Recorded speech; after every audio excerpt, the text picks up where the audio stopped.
ទាយថាឆ្នាំនេះរូបខ្ញុំដល់គូរកមើលយូរយូរគូខ្ញុំនៅឯណាម្ដេចរកមិនឃើញអ្នកក្រុងឬក៏អ្នកផ្សារគូខ្ញុំនៅឯណាម្ដេចមិនបង្ហាញមុខម៉ែថាឆ្នាំនេះបើនៅមិនយកប្រពន្ធត្រៀមកើតទុកធំម៉ែដេញឲ្យទៅនៅវត្តកោសង្កាន់សិលម៉ែឲ្យបួសឡើងប្រកប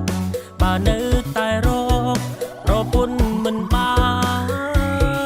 នអោម៉ែអើយម៉ែត្រឹមមិនទិញសិនស្រូវឥឡូវកូនពើកំពុងតែដើររកហើយត្រឹមមិនទិញទៅក៏មិនឲ្យដល់ឆ្នាំក្រោយត្រៀមឲ្យហើយក៏មិនឲ្យខកចិត្ត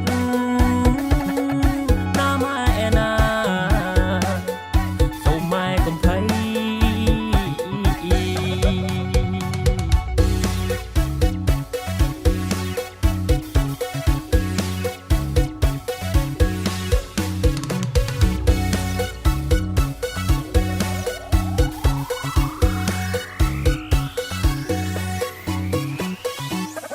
គ្រូទាយថាឆ្នាំនេះរូបខ្ញុំដល់គូរកមើលយូរយូរគូខ្ញុំនៅឯណា